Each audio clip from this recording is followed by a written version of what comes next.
आज श्रीमद् भगवत गीता के 10वें अध्याय का शुरुआत करते हैं। तो इसमें परिचय जानेंगे और श्लोक नंबर 1 से लेकर के 6 तक का अध्ययन करेंगे और इसमें दिए हुए ज्ञान और सुविचार को अपने जीवन में उतारने की कोशिश करेंगे। तो पहले देखते हैं इस अध्याय का नाम कैसे रखा गया है।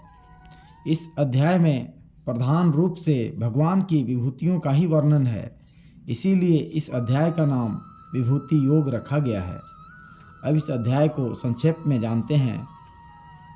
इस अध्याय के पहले श्लोक में भगवान ने पुनः परम श्रेष्ठ उपदेश प्रदान करने की प्रतिज्ञा करके उसे सुनने के लिए अर्जुन से अनुरोध किया है।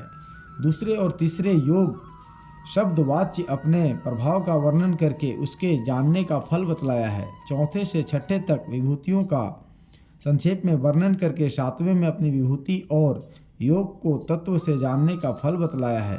8वें और 9वें में अपने बुद्धिमान अनन्य प्रेमी भक्तों के भजन का प्रकार बतलाकर 10वें और 11वें में उसके फल का वर्णन किया है। तदंतर 12वें से 15वें तक अर्जुन ने भगवान की स्तुति करके 16वें से 18वें तक विभूतियों का और योग शक्ति का पुनः विस्तार पूर्वक वर्णन करने के लिए भगवान से प्रार्थना की है। 19वें से भगवान ने अपनी विभूतियों के विस्तार को अनंत बतलाकर प्रधान विभूतियों का वर्णन करने की प्रतिज्ञा करके 20वें से 39वें तक उनका वर्णन किया है। 40वें में अपने दिव्य विभूतियों के विस्तार को अनंत बतलाकर इस प्रकरण की समाप्ति की है। तदंतर 41वें और 42वें श्लोकों में योग शब्दवाच्य अपने प्रभाव का वर्णन करके अध्याय का उपसंहार किया है। तो श्लोक को शुरू करने से पहले इसके संबंध के बारे में जानते हैं। 7वें अध्याय से लेकर 9वें अध्याय तक विज्ञान सहित ज्ञान का जो वर्णन किया गया उसके बहुत गंभीर हो जाने के कारण अब पुनः उसी विषय को दूसरे प्रकार से भली भांति समझाने के लिए 10वें अध्याय का आरंभ किया जाता है। यहाँ पहले श्लोक में भगवान पूर्वोक्त विषय का ही पुनः वर्णन करने की प्रतिज्ञा करते हैं। कहते हैं, भूयः एव महाबाहो श्रीनु में परमं वचः यत् ते अहं प्रिया मनाय वक्ष्यामि हित कामयाया। अर्थात श्री भगवान कहते हैं, हे महाबाहो, फिर भी मेरे परम रहस्य और प्रभाव युक्त वचन को सुन, जिसे मैं तुझ अतिशय प्रेम रखने वाले के लिए हित की इच्छा से कहूँगा। यहाँ भूयः और एव पद का क्या अभिप्राय है? भूयः पद का अर्थ पुनः या फिर होता है और एव पद यहाँ अपि के अर्थ में आया है। इनका प्रयोग करके भगवान यह भाव दिखला रहे हैं कि 7वें से 9वें अध्याय तक मैंने जिस विषय का प्रतिपादन किया है उसी विषय को अब प्रकारांतर से फिर भी कह रहा हूँ। आगे जानते हैं परम वचन का क्या भाव है और उसे पुनः सुनने के लिए कहने का क्या अभिप्राय है। जो उपदेश परम पुरुष परमात्मा के परम गोपनीय गुण प्रभाव और तत्व का रहस्य खोलने वाला हो और जिससे उन परमेश्वर की प्राप्ति हो उसे परम वचन कहते हैं। अतएव इस अध्याय में भगवान ने अपने गुण प्रभाव और तत्व का रहस्य समझाने के लिए जो उपदेश दिया है वही परम वचन है और उसे फिर से सुनने के लिए कहकर भगवान ने यह भाव दिखलाया है कि मेरी भक्ति का तत्व अत्यंत ही गहन है, अतः उसे बार बार सुनना परम आवश्यक समझकर बड़ी सावधानी के साथ श्रद्धा और प्रेम पूर्वक सुनना चाहिए। आगे जानते हैं प्रिय मनाए विशेषण का और हित कामयाया पद का प्रयोग करके भगवान ने क्या भाव दिखलाया है। प्रिय मनाए विशेषण का प्रयोग करके भगवान ने यह दिखलाया है कि हे अर्जुन, तुम्हारा मुझ में अतिशय प्रेम है। मेरे वचनों को तुम अमृत तुल्य समझकर अत्यंत श्रद्धा और प्रेम के साथ सुनते हो, इसीलिए मैं किसी प्रकार का संकोच न करके बिना पूछे भी तुम्हारे सामने अपने परम गोपनीय गुण प्रभाव और तत्व का रहस्य बार बार खोल रहा हूँ।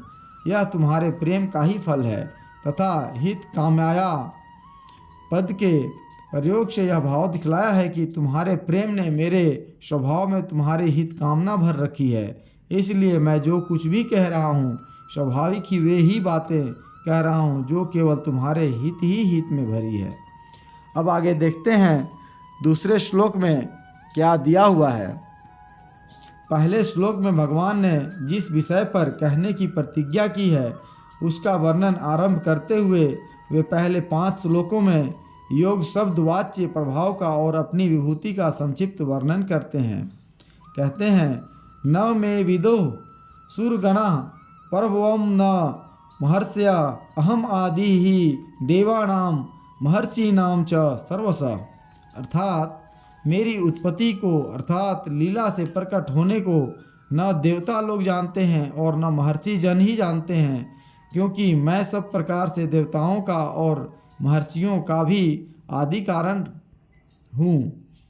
यहाँ परभुवम पद का क्या अर्थ है और उसे समस्त देव समुदाय और महर्षि जन भी नहीं जानते, इस कथन का क्या अभिप्राय है।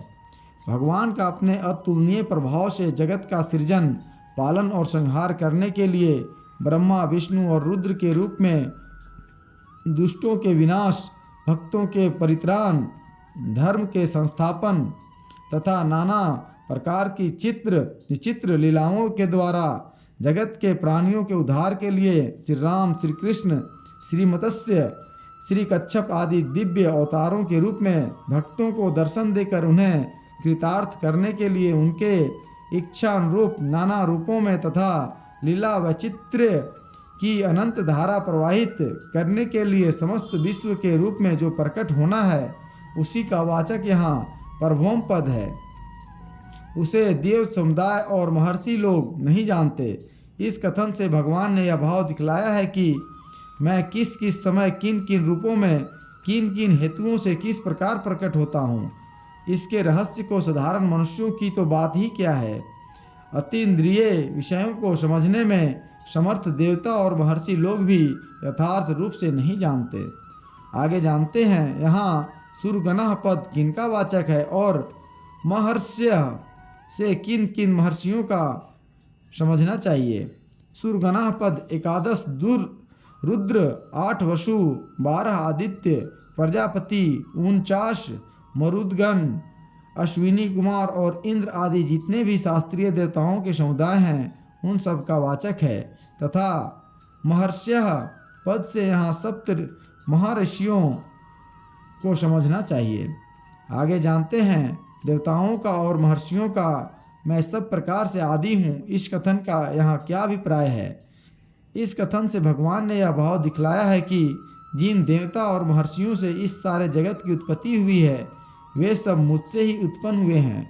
उनका निमित्त और उत्पादन कारण मैं ही हूँ और उनमें जो विद्या, बुद्धि, शक्ति, तेज आदि प्रभाव हैं वे सब भी उन्हें मुझसे ही मिलते हैं। अब आगे देखते हैं तीसरे श्लोक में क्या दिया हुआ है। यह माम अजम अनादिम च वेति लोक महेश्वरम असमूढ़ स मर्तेषु सर्वपापै प्रमुच्यते। अर्थात जो मुझको अजन्मा अर्थात वास्तव में जन्म रहित अनादि और लोकों का महान ईश्वर तत्व से जानता है वह मनुष्यों में ज्ञानवान पुरुष संपूर्ण पापों से मुक्त हो जाता है। यहाँ भगवान को अजन्मा, अनादि और लोकों का महेश्वर जानना क्या है। भगवान अपनी योग माया से नाना रूपों में प्रकट होते हुए भी अजन्मा हैं। अन्य जीवों की भांति उनका जन्म नहीं होता। वे अपने भक्तों को सुख देने और धर्म की स्थापना करने के लिए केवल जन्म साधारण की लीला किया करते हैं। इस बात को श्रद्धा और विश्वास के साथ ठीक ठीक समझ लेना तथा इसमें जरा भी संदेह न करना, यही भगवान को अजन्मा जानना है। तथा भगवान ही सबके आदि अर्थात महाकारण हैं। उनका आदि कोई नहीं है। वे नित्य हैं तथा सदा से हैं। अन्य पदार्थों की भांति उनका किसी काल विशेष से आरंभ नहीं हुआ है। इस बात को श्रद्धा और विश्वास के साथ ठीक ठीक समझ लेना भगवान को अनादि जानना है। एवं जितने भी ईश्वर कोटि में गिने जाने वाले इंद्र, वरुण, यम, प्रजापति आदि लोकपाल हैं, भगवान उन सबके महान ईश्वर हैं। वे ही सबके नियंता, प्रेरक, कर्ता, हर्ता, सब प्रकार से सबका भरण पोषण और संरक्षण करने वाले सर्वशक्तिमान परमेश्वर हैं। इस बात को श्रद्धापूर्वक संशय रहित ठीक ठीक समझ लेना, भगवान को लोगों का महान ईश्वर जानना है। आगे जानते हैं, ऐसे पुरुष को मनुष्यों में असमूढ़ बतलाकर जो यह कहा गया है कि वह संपूर्ण पापों से मुक्त हो जाता है, इसका क्या अभिप्राय है? भगवान को उपयुक्त प्रकार से जन्म अनादि और लोक महेश्वर जानने का फल दिखलाने के लिए ऐसा कहा गया है। अभिप्राय यह है कि जगत के सब मनुष्यों में जो पुरुष उपयुक्त प्रकार से भगवान के प्रभाव को ठीक ठीक जानता है, वही वास्तव में भगवान को जानता है, और जो भगवान को जानता है वही असमूढ़ है। शेष तो सब समूढ़ ही हैं, और जो भगवान के तत्व को भली भांति समझ लेता है वह स्वाभाविक ही अपने मनुष्य जीवन के अमूल्य समय को सब प्रकार से निरंतर भगवान के भजन में ही लगाता है। विषयी लोगों की भांति भोगों को सुख से हेतु समझकर उनमें फंसा नहीं रहता। इसीलिए वह इस जन्म और पूर्व जन्मों के सब प्रकार के पापों से सर्वथा मुक्त होकर सहज ही परमात्मा को प्राप्त हो जाता है। अब आगे देखते हैं चौथे और पांचवें श्लोक में क्या दिया हुआ है। चौथा श्लोक, बुद्धि ज्ञानम अशमोह क्षमा सत्यम दमः समः सुखम दुखम भव अभाव भयम च अभयम एव च।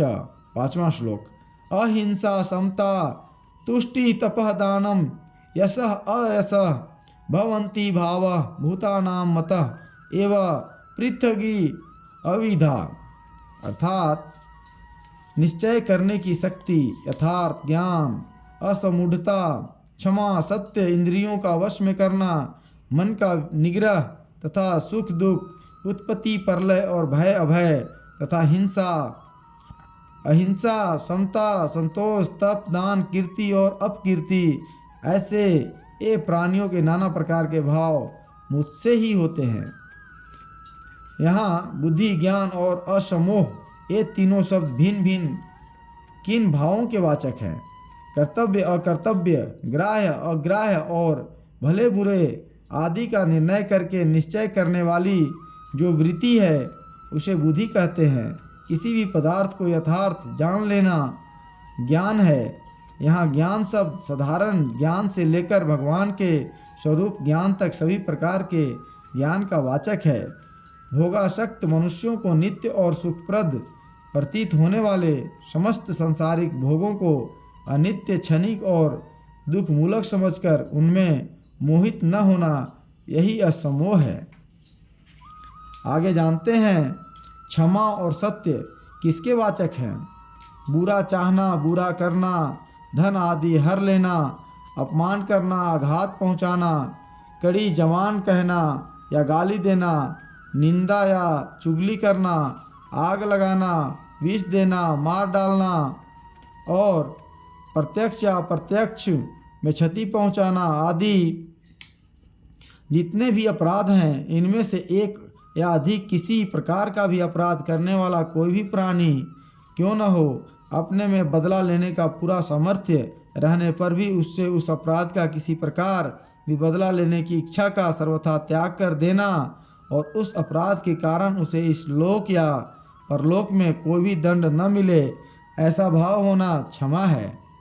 इंद्रिय और अंतःकरण द्वारा जो बात जिस रूप में देखी, सुनी और अनुभव की गई हो, ठीक उसी रूप में दूसरे को समझाने के उद्देश्य से हितकर प्रिय शब्दों में उसको प्रकट करना सत्य है। आगे जानते हैं दम और सम शब्द किसके वाचक हैं? विषयों की ओर दौड़ने वाली इंद्रियों को उनसे रोककर अपने अधीन बना लेना, उन्हें मनमानी न करने देना दम कहलाता है, और मन को भली भांति संयत करके उसे अपने अधीन बना लेने को शम कहा जाता है। आगे जानते हैं सुख और दुख का क्या अर्थ है। प्रिय वस्तु के संजोग से और अप्रिय के वियोग से होने वाले सब प्रकार के सुखों का वाचक यहाँ सुख है। इसी प्रकार प्रिय के वियोग से और अप्रिय के संजोग से होने वाले आदि भौतिक, आदि दैविक और आध्यात्मिक सब प्रकार के दुखों का वाचक यहाँ दुख शब्द है। आगे जानते हैं भाव और अभाव तथा भय और अभय शब्दों का क्या अर्थ है? सर्ग काल में समस्त चराचर जगत का उत्पन्न होना भव है, प्रलय काल में उसका लीन हो जाना अभाव है। किसी प्रकार की हानि या मृत्यु के कारण को देखकर अंतःकरण में उत्पन्न होने वाले भाव का नाम भय है, और सर्वत्र एक परमेश्वर को व्याप्त समझ लेने से अथवा अन्य किसी कारण से भय का जो सर्वथा अभाव हो जाता है वह अभय है। आगे जानते हैं अहिंसा, समता और तुष्टि की परिभाषा क्या है। किसी भी प्राणी को किसी भी समय किसी भी प्रकार से मन, वाणी या शरीर के द्वारा जरा भी कष्ट न पहुँचाने के भाव को अहिंसा कहते हैं। सुख दुख, लाभ हानि, जय पराजय, निंदा स्तुति, मान अपमान, मित्र शत्रु आदि जितने भी क्रिया पदार्थ और घटना आदि विषमता के हेतु माने जाते हैं, उन सब में निरंतर राग द्वेष रहित समबुद्धि रहने के भाव को समता कहते हैं। जो कुछ भी प्राप्त हो जाए उसे प्रारब्ध का भोग या भगवान का विधान समझकर सदा संतुष्ट रहने के भाव को तुष्टि कहते हैं। आगे जानते हैं तप, दान, यश और अयश इन चारों का अलग अलग अर्थ क्या है। स्वधर्म पालन के लिए कष्ट सहन करना तप है। अपने स्वत्व को दूसरे हित के लिए वितरण करना दान है। जगत में कीर्ति होना यश है और अपकीर्ति का नाम अयश है। अब आगे जानते हैं प्राणियों के नाना प्रकार के भाव मुझसे ही होते हैं, इस कथन का क्या अभिप्राय है। इस कथन से भगवान ने यह भाव दिखलाया है कि विभिन्न प्राणियों के उनकी प्रकृति के अनुसार उपर्युक्त प्रकार के जितने भी विभिन्न भाव होते हैं वे सब मुझसे ही होते हैं, अर्थात वे सब मेरी ही सहायता, शक्ति और सत्ता से होते हैं।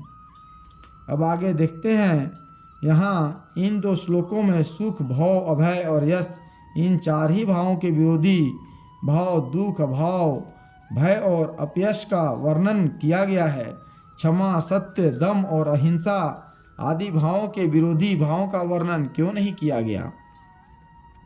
दुख, अभाव, भय और अपयश आदि भाव जीवों को प्रारब्ध का भोग कराने के लिए उत्पन्न होते हैं, इसीलिए इन सब का उद्भव कर्म फलदाता और जगत के नियंत्रण करता भगवान से होना ठीक ही है।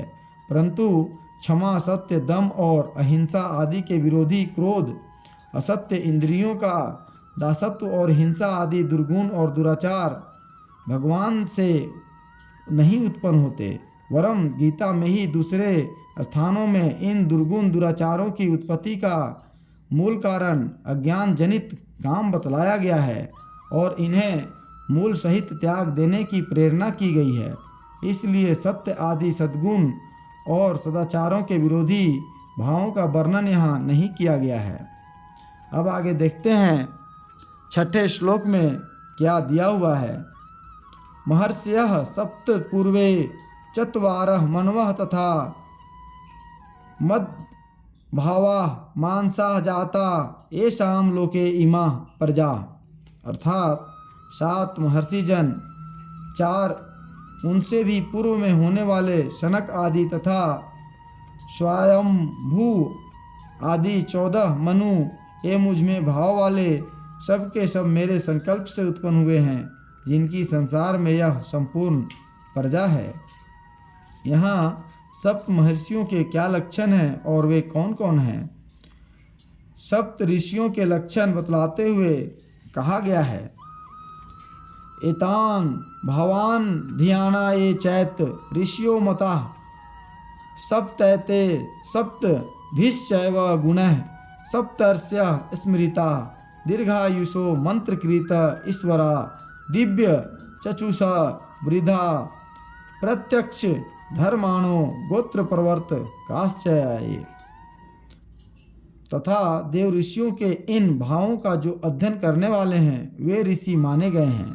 इन ऋषियों में जो दीर्घायु, मंत्रकर्ता, ऐश्वर्यवान, दिव्य दृष्टि युक्त, गुण विद्या और आयु में वृद्ध, धर्म का प्रत्यक्ष करने वाले और गोत्र चलाने वाले हैं, ऐसे 7 गुणों से युक्त 7 ऋषियों को ही समर्पित कहते हैं। इन्हीं से प्रजा का विस्तार होता है और धर्म की व्यवस्था चलती है। ये सप्त ऋषि प्रत्येक मनवंतर में भिन्न भिन्न होते हैं। यहाँ जिन सप्तऋषियों का वर्णन है उनको भगवान ने महर्षि कहा है और उन्हें संकल्प से उत्पन्न बतलाया है। इसलिए यहाँ उन्हीं का लक्ष्य है जो ऋषियों से भी उच्च स्तर के हैं। ऐसे सप्तऋषियों का उल्लेख महाभारत शांति पर्व में मिलता है। इनके लिए साक्षात परम पुरुष परमेश्वर ने देवताओं सहित ब्रह्मा जी से कहा है, मरीचि रंगी राश्चात्रि पुलत्स्य पुलः क्रतु वसिष्ठ इति सप्तैते मानसा निर्मिता ही ते एते वेदविदो मुख्या वेदाचार्याश्च कल्पिता प्रवृत्ति धर्मिन् सचैव प्रजापत्ये च कल्पिता। मरीचि अंगिरा अत्रि पुलत्स्य पुलह कर्तु और वशिष्ठ ये सातों महर्षि तुम्हारे द्वारा ही अपने मन से रचे हुए हैं। ये सातों वेद के ज्ञाता हैं। इनको मैंने मुख्य वेदाचार्य बनाया है। ये प्रवृत्ति मार्ग का संचालन करने वाले हैं और प्रजापति के कर्म में नियुक्त किए गए हैं। इस कल्प के सर्वप्रथम स्वयंभू मनवंतर के सप्तऋषि यही हैं। अतएव यहाँ सप्तऋषियों से इन्हीं का ग्रहण करना चाहिए। आगे जानते हैं यहाँ सप्त महर्षियों से इस वर्तमान मनवंतर के विश्वामित्र, जमदग्नि, भरद्वाज, गौतम, अत्रि, वशिष्ठ और कश्यप, इन सातों का मान लिया जाए तो क्या आपत्ति है। इन विश्वामित्र आदि सप्त महर्षियों में अत्रि और वशिष्ठ के अतिरिक्त अन्य 5 न तो भगवान के ही मानस पुत्र हैं और न ब्रह्मा के ही। अतएव यहाँ इनको न मानकर उन्हीं को मानना ठीक है। आगे जानते हैं चत्वारह पूर्वे से किनको लेना चाहिए। सबसे पहले होने वाले सनक, सनंदन, सनातन और सनत कुमार, इन चारों को लेना चाहिए। ये भी भगवान के ही स्वरूप हैं और ब्रह्मा जी के तप करने पर स्वेच्छा से प्रकट हुए हैं। ब्रह्मा जी ने स्वयं कहा है, तप्तम तपो विविध लोक शिश्रिक्षा में आदौ सनात शौतः पशा सह चतु सनोभूत प्राकल्प संपल वविनष्ट मिहात ममत्व सम्यग जगाद मुन्यो यच्चक्ष तात्मन। मैंने विविध प्रकार के लोगों को उत्पन्न करने की इच्छा से जो सबसे पहले तप किया, उस मेरी अखंडित तपस्या से ही भगवान स्वयं सनक, सनंदन, सनातन और सनत कुमार इन 4 सन नाम वाले रूपों में प्रकट हुए। और पूर्व कल्प में प्रलय काल के समय जो आत्म तत्व के ज्ञान का प्रचार इस संसार में नष्ट हो गया था, उसका इन्होंने भली भांति उपदेश किया, जिससे उन मुनियों ने अपने हृदय में आत्म तत्व का साक्षात्कार किया। अब आगे जानते हैं, इस श्लोक में कहा है, जिसकी सब लोकों में यह प्रजा है, परंतु चत्वारह पूर्वे का अर्थ सनक आदि महर्षि मान लेने से इसमें विरोध आता है, क्योंकि सनकादिकी तो कोई प्रजा ही नहीं है। सनकादि सबको ज्ञान प्रदान करने वाले निवृत्त धर्म के प्रवर्तक आचार्य हैं। अतएव उनकी शिक्षा ग्रहण करने वाले सभी लोग शिष्य के संबंध से उनकी प्रजा ही माने जा सकते हैं। अतएव इसमें कोई विरोध नहीं है। अब आगे जानते हैं, मनवह पद किनका वाचक है। ब्रह्मा के एक दिन में 14 मनु होते हैं। प्रत्येक मनु के अधिकार काल को मनवंतर कहते हैं। 71 चतुर्युगी से कुछ अधिक काल का एक मनवंतर होता है। मानवीय वर्ष गणना के हिसाब से एक मनवंतर 30 करोड़ 67 लाख 20 हजार वर्ष से और दिव्य वर्ष गणना के हिसाब से 8,52,000 वर्ष से कुछ अधिक काल का होता है। प्रत्येक मनवंतर में धर्म की व्यवस्था और लोक रक्षण के लिए भिन्न सप्तऋषि होते हैं। एक मनवंतर के बीत जाने पर जब मनु बदल जाते हैं, तब उन्हीं के साथ सप्तऋषि, देवता, इंद्र और मनु पुत्र भी बदल जाते हैं। वर्तमान कल्प के मनुओं के नाम ये हैं: स्वायंभू, स्वारोचिष, उत्तम, तामस, रैवत, चाक्षुष, वैवस्वत, सावर्णी, दक्ष सावर्णी, ब्रह्म सावर्णी, धर्म सावर्णी, रुद्र सावर्णी, देव सावर्णी और इंद्र सावर्णी। 14 मनुओं का एक कल्प बीत जाने पर सब मनु भी बदल जाते हैं।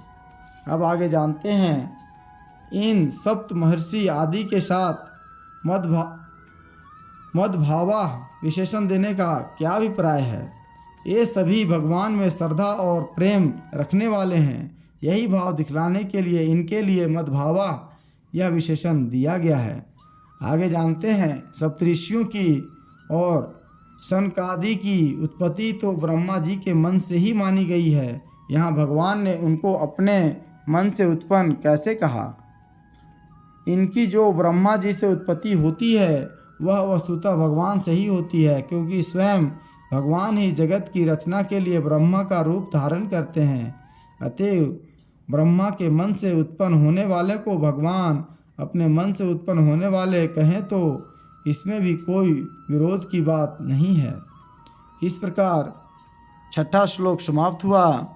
आज के लिए इतना ही, फिर मिलेंगे अगले श्लोक में। धन्यवाद।